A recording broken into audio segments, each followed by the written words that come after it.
Hello everyone. Recently I came across a case of diabetic ketoacidosis where you expect an high anion gap metabolic acidosis, and hence the management is treatment with insulin fluids, etc. However, third day of the illness acidosis persisted, and that's when you dissect it further. There was a normal anion gap acidosis because of the renal failure. So, analyzing a blood gas report is of paramount importance because many clinical implications which would add to the acid base derangement in the body, and later on your interventions are based on those things.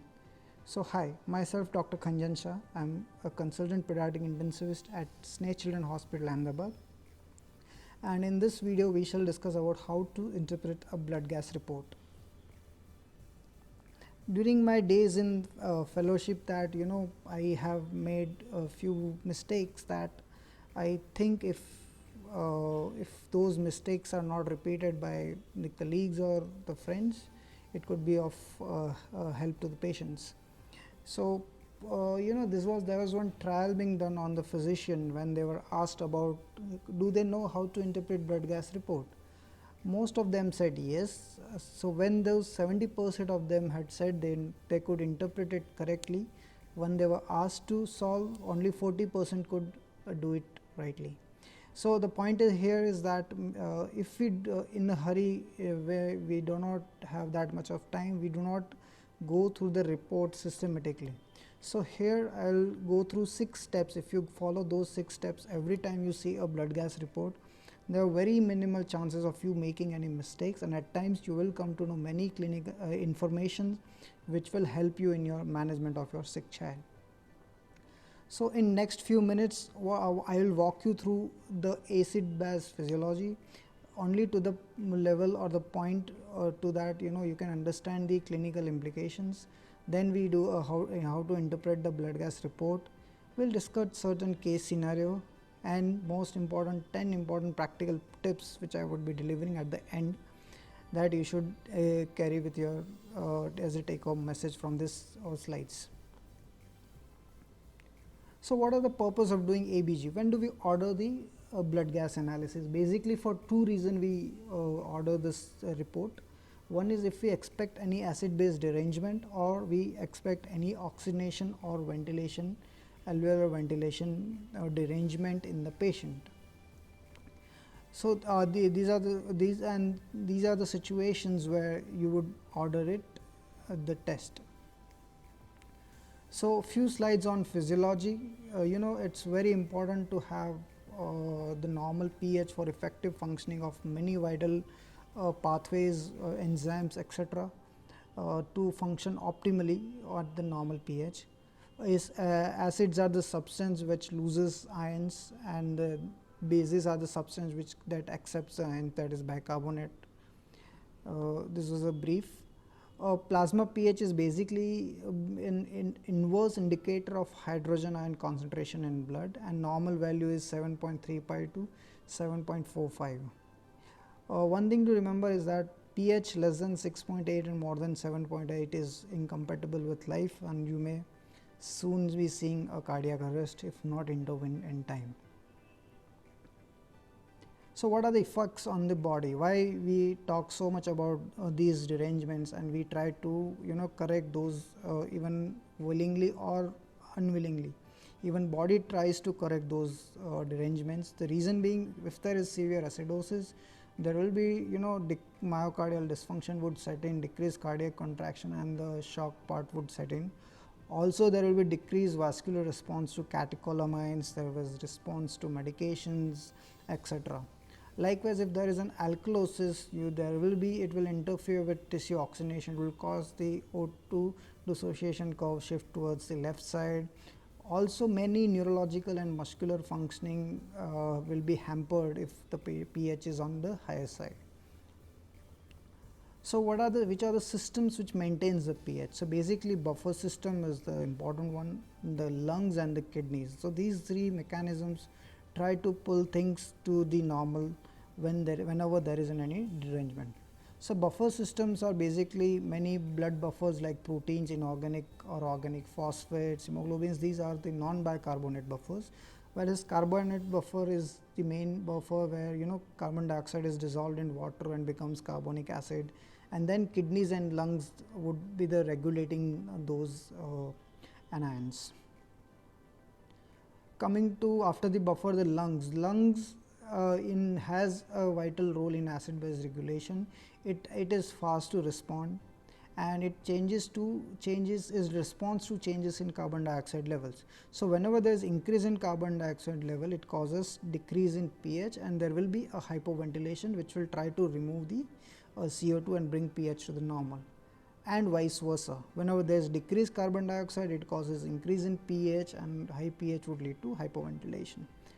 Coming to the kidneys, the third the system which helps in regulating acid base derangement. But for kidneys are slow to respond. At times it takes few hours to at least day or two to come into function. And the clinical important point here is that whenever you see that even the renal mechanism have set in, that means your pathology is going on for quite few hours to the day. That is not the acute insult which has happened. And likewise your intervention, your counseling, the prognosis, you can gauge many different things based on few simple hidden tips which you can get out of the blood gas report. So kidney acts by three mechanisms. It recovers bicarbonate which is filtered into the tubules, it excretion of the hydrogen ion, and also the excretion of ammonium ion. This is how the mechanisms by which the kidney would try to act over the time. So what are the indicators for determination of acid base states? These numbers are important to remember because whenever you are interpreting it, then exact values will be required. So normal pH value is 7.35 to 7.45, but for calculation purpose we take pH of 7.4. So anything less than that we say it as an acidosis, and more than that as an alkalosis. Normal PCA2 level is 35 to 45 millimeter of mercury, and mainly the lungs are responsible for controlling excretion or retention of CO carbon dioxide through ventilation. Our normal bicarbonate value is 22 to 26 milliequivalent per liter, and the base axis is plus or minus 2 milliequivalent per hour. These are the normal values which we have to remember. For calculation purpose, we take bicarbonate of 24 as a normal value. So this is how an ABG report would look like, and it measures pH, PO2, PCO2, and it calculates certain parameters, and also you have to enter certain parameters. So this is how the blood gas machines calculates and gives you the report. So before you put a patient blood sample into the machine, there are certain sampling errors you should avoid. Avoid air bubbles. Try to get out as air bubble out of the sample because it would lead to false PO2 reports. Also, excess heparin has value. It also alters your oxygen as well as CO2 value. Delay in processes also should be avoided, and to avoid the false report. So keeping these points in mind, we will be going further. If you are looking for metabolic derangements, then even the venous blood gas is give you whatever information you are looking for. However, whenever you want to look for oxygenation or ventilation, alveolar ventilation derangements or the clinical conditions, then in those conditions even the arterial blood gas is what required. So here are 6 steps which we will be eventually going through in the cases, as well as this, that we have to follow these steps or make a habit of doing this in each and every blood gas report. So first and foremost is step 1 is, or at times I will call it as a step 0, like that. It's basically a test to look whether the numbers are making sense. Many a times you get a very altered report and you act based on those reports without even realizing that the report was false. So first you have to make sure that the report is correct. Then comes the second step, that you have to see whether it's an acidemia or alkalemia. Then the third step is whether the primary it's a respiratory or the metabolic or derangement leading to acidemia or alkalemia. Then comes your compensation. Compensation is appropriate or not appropriate. then you calculate anion gap and delta anion gap. So we will be going through these steps each in the following cases. I would recommend that if you have a pen and paper with you, just try to jot down the points so that you can solve the cases also by yourself. So before we go to these steps, consider the clinical settings, right? You are having a patient of diarrhea, you expect a normal anion gap acidosis, and if you are seeing high anion gap acidosis, something is wrong. So your clinical settings and your blood gas report should match. You are seeing a patient of failure to thrive, you are suspecting child to have say for example renal tubular acidosis. So you are expecting a patient to have a normal anion gap acidosis, and patient is having, the report says metabolic alkalosis. Then your differential entirely changes from renal tubular acidosis to the alkalosis like Bartter syndrome or pseudo Bartter or cystic fibrosis. So the point is that keep clinical settings back of your mind while interpreting the blood gas, and then you go through these steps. So first and foremost step is, do the numbers make sense? So here you have to check it by Henderson-Hasselbalch equation, where what we do is we calculate the H plus ion by this formula 24 into PaCO2 divided by bicarbonate level. So once you come to the value of H plus, then H plus is inversely related to this. So for example, if your H plus comes to the 40, then your pH is 7.4. Suppose you have a calculation which says 40, but your blood gas report say reads the pH of 8. These numbers are not making sense. You have to recheck the things.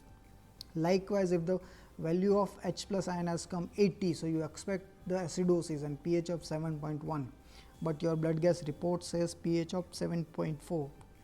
Again, the numbers are not matching. That means something is wrong, either the sampling or the calibration of the machine, or the whatever may be the reason.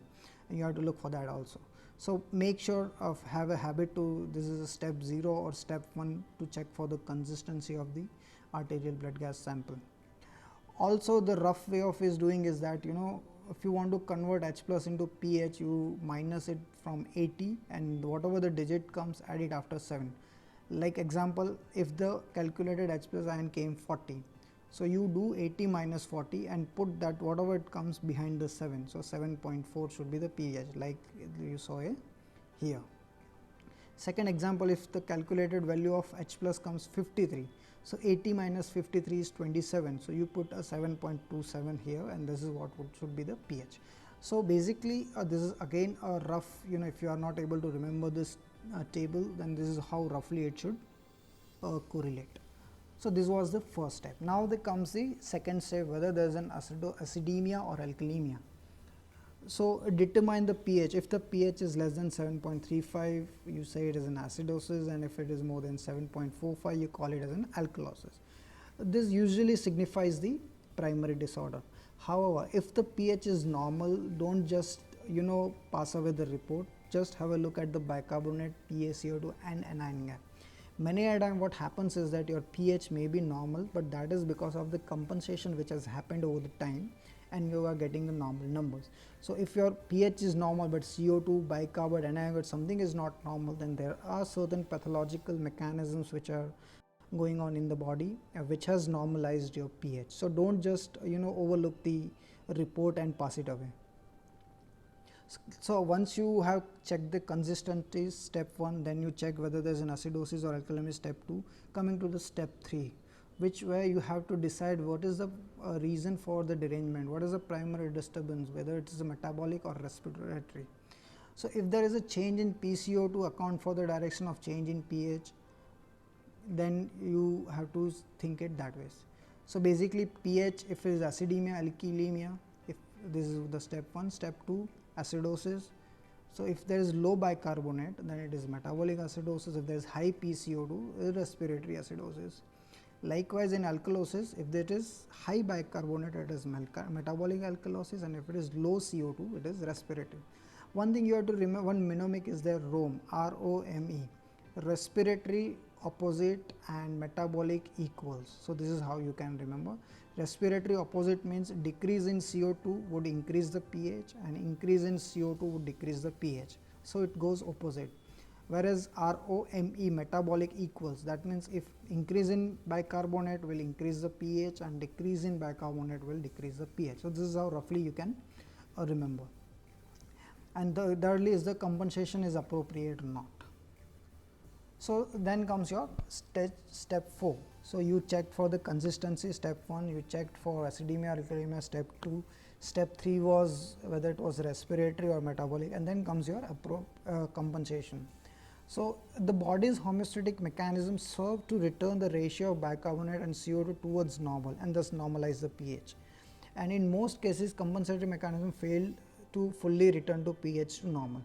One important thing to notice and remember is that compensatory mechanism would never overcorrect the pH. Let us say example, if there is a respiratory acidosis and pH is say 7.3, and then your renal mechanism has set in and now it will try to pull the pH from 7.3 to 7.4. It will never overshoot and make a pH of 7.45 or 7.5. If you are seeing that level of pH, it means there is another alkalotic, maybe metabolic alkalosis is there, which is causing the pH to even pull further. So, compensation would never overshoot. So, these are the certain equations which you should remember while calculating the blood gas. With practice, if if you do a 10 blood gas solving exercise, you will definitely remember all these equations. So, we will see it one by one. First is metabolic. Whenever there is a metabolic acidosis, the expected CO2 should be as he is seen here in Winter's equation, that is 1.5 times the bicarbonate plus 8 plus or minus 2. This should be the expected CO2. If it is not there, that means there is some added derangement. Likewise, if there is metabolic alkalosis, so the PCO2 would increase by 7 mm for every 10 milliequivalent increase in bicarbonate. So, this is the thing. Then in respiratory acidosis, if it is an acute respiratory acidosis, every increase bicarbonate increase by 1 for each 10 mm of increase in PCO2. However, in chronic respiratory acidosis, your bicarb would increase by 3.5 times for every 10 millimeter of increase in CO2. In respiratory alkalosis, if it is acute respiratory alkalosis, bicarb would fall by 2 for every 10 fall in CO2, and it will fall by 4 if there is a chronic respiratory alkalosis. So, this is roughly you will have to remember, so that you can calculate the compensation. As I said before, compensation will never overcorrect, and respiratory system compensates faster. If you see a renal mechanism in place, that means it is not the pathology is not acute, and it is either subacute to chronic, which is going on for few days at least. Now, coming to the fifth step, whenever there is an acidosis, normal you have a habit of calculating an anion gap. So, basically what is an anion gap? It's basically an unmeasured anions. So, it is calculated by sodium minus total of chloride and bicarbonate. The normal value is 12 plus or minus 2. And while interpreting in very sick children, keep a serum albumin level also in mind. If it is very low, then your anion gap would be also low. For every 1 gram of albumin, your anion gap decreased by 1.6 to 2. This is roughly what one should keep in mind. So, here you can see this is a normal anion gap. You can see these are unmeasured cations, sodium, this is unmeasured anion, bicarbonate and chloride. So, this is the anion gap, normal anion gap. Okay. Now, in every patients of metabolic acidosis, it is very crucial to calculate the anion gap, so that your etiology would be you can get to the etiological diagnosis of that derangement. So, if you can see here, it is a normal anion gap acidosis. The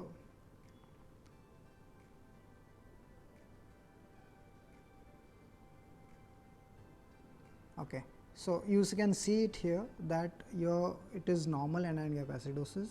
There is loss of bicarbonate which has led to acidosis. Anion gap has remained same. There is no change in that. and the causes of which are whenever there is loss of bicarbonate, be it through renal system or through GI system. Now here if you can see, the anion gap has increased. There is an addition of anion into the system. Bicarbonate value has not changed and the anion gap has increased. Now we have a tendency of giving bicarbonate whenever we see an acidosis, but we have to remember that the bicarbonate would help in the patients where there is a normal anion gap acidosis, where there is a loss of bicarbonate.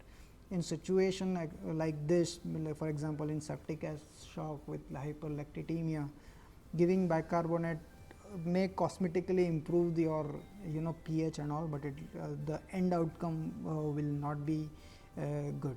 So here, as you can see, it's not the loss of bicarbonate which has happened, it is just the addition of another anion has led to increase in anion gap. And there are many causes of anion gap, high anion gap acidosis, like lactic acidosis, be it because of tissue hypoxia or shock, or diabetic ketoacidosis, renal failure, poisoning. So there is a mnemonic for that, which we should keep in mind whenever there is a high anion gap acidosis. Now coming the last point, this is I think you should have a cup of coffee before I go through the next slide. The reason being that this comes into picture when there are more than one metabolic derangements are going on. There is an acidosis, along with that there is alkalosis. So it's quite a complex clinical situation which happens, and that also you can dissect it out if you go systematically from the blood gas report. So then comes, after calculating the anion gap, you will have to calculate the delta anion gap. So what is delta anion gap? You just have to compare the change in anion gap with change in serum bicarbonate. As I said before, it's useful to identify additional hidden metabolic disorders. So in a simple metabolic acidosis, the change in anion gap is equal to the change in bicarbonate.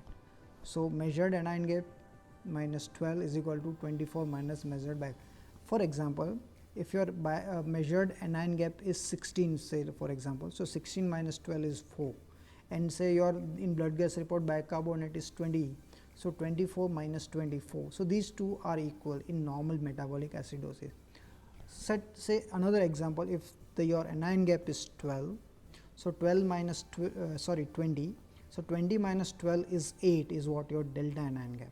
However, if your measured bicarbonate is 22, so 24 minus 22 is 2. So here delta anion gap of 8 does not match with 2. So there is a hidden metabolic derangement also, which we'll discuss next. I know it's a little complex, but at times it helps you a lot. We'll see in one case that where once you dissect it this way, how it helped in solving the patient.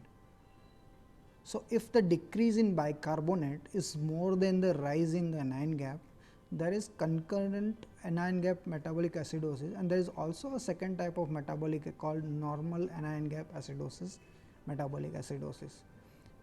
So you have high anion gap acidosis. On top of that, you are also having non-anion gap or normal anion gap metabolic acidosis. For example, patient of diarrhea, he losing lot of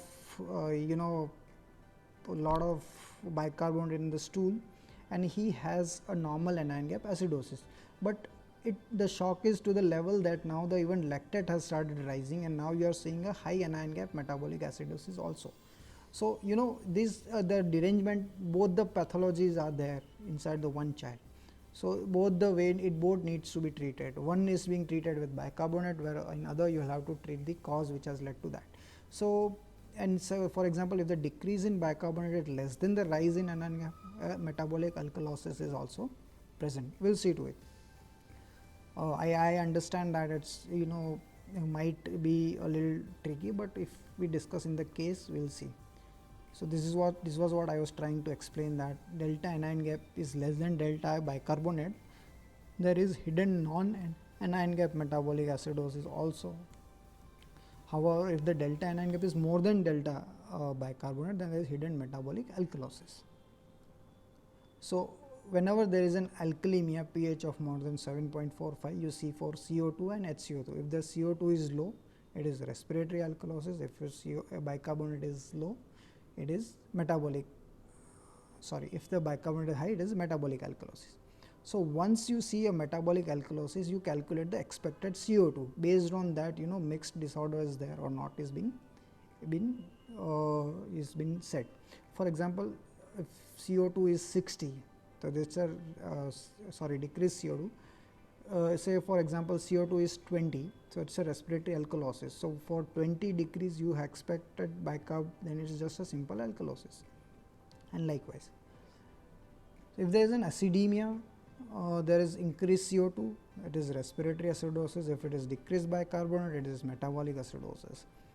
Once there is metabolic acidosis, we check by Winter's formula 1.5 times the bicarbonate plus 8 plus or minus 2, as we saw before. And if that CO2 value comes as expected, then it is a simple metabolic acidosis. However, if the CO2 is less than what it should be, then there is mixed metabolic acidosis and respiratory alkalosis. However, if the CO2 comes higher than what it calculation, then you have both metabolic and respiratory acidosis which is going on. So you act your management on both the sides. So this was a brief physiology and few equations which we should know while going to solving the cases. So we'll be discussing now a few simple cases one by one. If you have pen and paper, well and good, it will help you solve this problem. So you come across a 5-month-old child with bronchiolitis who had and blood gas was done which showed pH of 7.25, CO2 60, bicarbonate of 26 and oxygen saturation of 96 with saturation of 98%. So this is a simple case. So we'll solve one. Do the numbers make sense? So one H plus is equal to 24 times the PCO2 divided by HCO3, and does number make the sense? So yes, it does make. Then comes the pH. What is the pH? 7.24. So there is acidemia or alkalemia that we have to see. Third, whether it's a respiratory or metabolic, is the compensation approved? Likewise, we have to solve. So step 1. So your H plus is 55. So 80 minus 50, 25. So your pH is making a sense. So numbers make a sense. Step 2, is it acidosis, alkalosis? It is an acidosis. Step 3, because low CO2 is the reason for it, it's a primary respiratory acidosis. Then compensation. So for 20 increase in CO2, you expect bicarb to increase by 2 around in acute situation. So which is 20, which is exactly what the compensation is.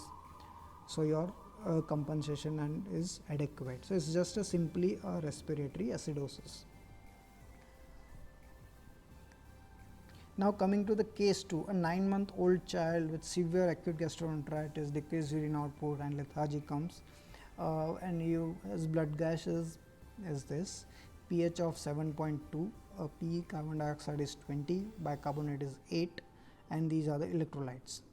So how do we go ahead? So step number 1, does the number make sense? Yes, so their numbers are making sense. Then is either in acidemia or alkalemia. So there is an acidosis, as we can see, pH is less. Is the primary respiratory or metabolic derangement? It's basically a metabolic derangement because it is the low bicarbonate which has led to the acidosis. Is the compensation appropriate? So 1.5 times the bicarbonate. So 20 into 1.5, sorry, 8 into 1.5 is 12 plus 8, 20 plus or minus 2. So 18 to 22 should be the PCO2, and here it is 20. So the compensation is appropriate. And as you can see that the anion gap was also normal. So basically we had a simple metabolic acidosis compensated. Case number 3. You have a 15-year-old boy, is a known case of chronic renal failure, being treated with diuretics and now develops pneumonia. Here the history is very important because this is a complex case where chronic renal failure would give rise to acidosis, diuretics would give rise to alkalosis. In pneumonia, initially because of the tachypnea, you will have respiratory alkalosis, and then later on you will have respiratory acidosis. So you expect many changes may be there. So this is not a simple case. So if here the pH is 7.55, CO2 of 30, bicarbonate of 21, and the electrolytes. So we go, if we just overlook this case, it looks like there is an alkalosis, mainly respiratory alkalosis, with improper compensation is what it primarily looks like. Like numbers makes the sense. Yes, pH there is alkalosis, PCO2 and bicarbonate dominant disorders respiratory alkalosis. Compensation for each 10 change in CO2 your bicarb changes by this acute setting. So compensation, everything looks fine. The simple why we are so worried about this child. However, look at the patient's medical history. So as I said, there you expect all the four derangements: respiratory acidosis and alkalosis, metabolic acidosis and alkalosis. So all four derangement you see based on the history, right? So now then you decide to go to the step 4 and you calculate the anion gap. Now anion gap is high. So patient, though pH is on the higher side, you likely to miss the metabolic acidosis if you don't calculate the anion gap. So anion gap is very high, suggestive of metabolic acidosis. So more than one disorder is suspected, and then you go for the sixth step, delta anion gap. In simple metabolic acidosis, you expect delta anion gap is equal to delta bicarbonate. So delta anion gap, how do you calculate delta anion gap? Is whatever the anion gap comes minus 12 is your delta anion gap, and whatever the bicarbonate is at that, you minus subtract it from 24 is gives you a delta bicarbonate. So you calculate this and it should be equal. But if delta anion gap is more than delta bicarbonate, that means there is an hidden metabolic alkalosis, and if there is it is less than delta bicarbonate, then there is normal anion gap metabolic acidosis. So we coming back to our scenario. Dominant will it look like respiratory alkalosis, compensation appropriate, anion gap was 26. Now delta anion gap is 26 minus 12, so it is 14, whereas delta bicarbonate is 24 minus 21, 3. So delta anion gap is very high than delta bicarbonate, is 14 and 3. Ideally these two should be equal if it is simple metabolic acidosis without any additional derangement. In this case these two are not equal and delta anion gap is higher. So it suggests that there is also a hidden metabolic alkalosis. So basically this patient has respiratory alkalosis with high anion gap metabolic acidosis with metabolic alkalosis. Why it is important to know each derangement is that you can appropriate your therapies on each and every derangement.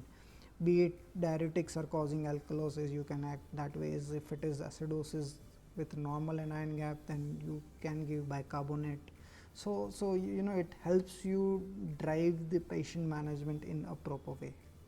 Coming to the fourth case, a 4-year-old boy ventilated for ARDS, and I got a call in the middle of 4 a.m. that sir, patient blood gas hazard is 7.4, CO2 of 38, PO2 of 60 and bicarbonate 24.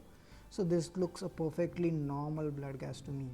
pH is normal, Ca2 is normal, PO2 is normal, bicarbonate is normal. So this is a normal blood gas, and one can relax easily. But the mistake was made. The what oxygen saturation this PO2 is was not been explained. So you at 80% of FiO2 you have PO2 of 60. So this is what the mistake was. So basically, is this report normal? No, it is not normal. Once you dissect it further, PF ratio is very low, your oxygen index is very high. So basically these are objective measurement of oxygenation status, which we all should calculate in patients who are ventilated for parenchymal as well as airway disorder. Reason being, if we do not calculate, we will not never realize whether there is an improvement or worsening happening inside. So the point to learn was that even FiO2 matters, and that has to be kept in mind while dissecting blood gas analysis. So learning points from this my case is that avoid common errors like delay in sampling, excessive heparin, air bubbles, avoid those mistakes. Always systematically interpret the blood gas going through all the 6 steps every now and then, and check for oxygenation, ventilation and acid base, all the things whenever you have blood gas report in your hand. If you have any question and answer, please post into the comment section below. I'll be happy to answer those questions. And here are certain practical tips, as I said, we'll be discussing. So this is scenario 1, a 1-year-old boy with mild respiratory distress, and then this is his pH 7.38, PCO2 42 and PO2 of 47. There is a mild distress and PO2 is 47, PCO2 is 42. So point to remember, practical tip 1 is I shall confirm that the sample is sent is arterial and not the venous. Many a time venous sample is being sent and we calculate arterial or the oxygenation indices, which will come very low. So have a habit of cross checking it with your staff. Now 7-year-old boy was admitted with encephalitis, and 2 hours later when clinically she was deteriorating, a repeat ABG was done.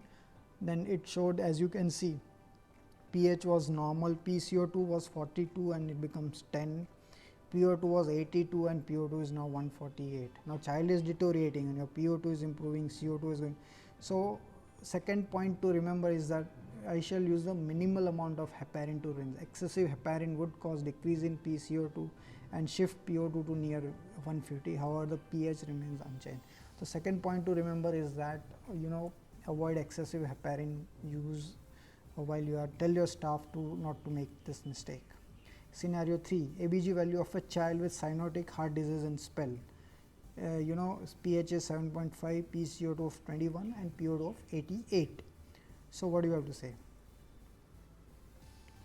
Cyanotic child, PO2 of 88. Okay.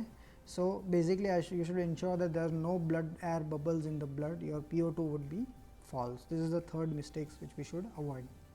Fourth scenario, ABG value in a child with a staph pneumonia was with improving respiratory distress.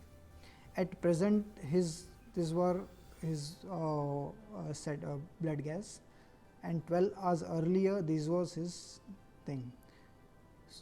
So these are his hemoglobin or WBC count and polys. So point to remember is that once you have the sample, keep it in eyes and analyzing it quickly. A very high WBC count and all would or delay in the sampling would lead to a wrong report.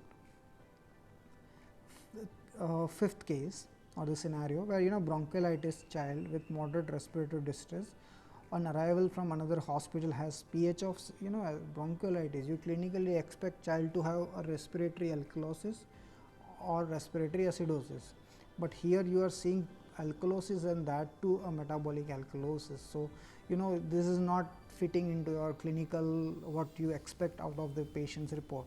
So we should always take history of sodium bicarbonate administration even in respiratory cases, because many times seeing acidosis on pH, many would consider giving bicarbonate, which is not right to give in respiratory acidosis, right? So this was the mistake.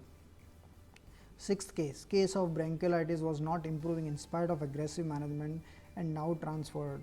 Now he has pH of 7.5, CO2 of 45, PO2 of 68 and bicarbonate of 38, and these are his sodium, potassium and reports. So basically tip number 0, you always consider the effects of furosemide, steroids, salbutamol, blood transfusion and hypokalemia. So all this would change your report. So alkalosis may be because of many of those who have given drugs like furosemide or steroids, they would change your blood report to a certain extent. A 5-year-old boy with severe bilateral pneumonia, clinically worsening in spite of your treatment with oxygen. So on admission these were his findings, and next day these are his finding.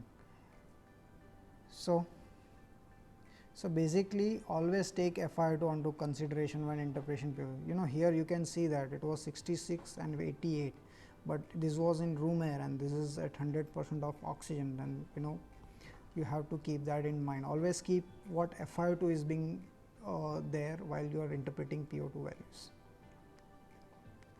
In scenario 8, a 5-month-old cerebral palsy child brought in with respiratory distress is 1 month of age due to recurrent aspiration pneumonia, and these are his blood gas report.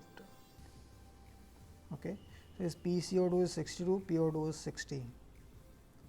You take the history into consideration before instituting therapy for chronic respiratory failure. You don't expect a normal blood gas report for this patient, and don't make your therapies so aggressive that to reach the normal blood gas values, which will be harmful to that patient. GBS patient on mechanical ventilation suddenly deteriorates, his SpO2 go down, EtCO2 rises, his you can see there is fall in pH, rise in CO2. So always keep dope, that is there is sudden deterioration, keep displacement, obstruction, pneumothorax or equipment failure in mind, and check for the reason why the blood gas has deteriorated so fast. And last case scenario or the practical tip, a 3-year-old with septicemia, multi-organ failure, ARDS has the following when clinical stable on high PEEP and PWP. He is on very high PIP, PWP, pH is normal, PO2 is normal, PCO2 is 42. Both in PIP and PWP were increased based on this report.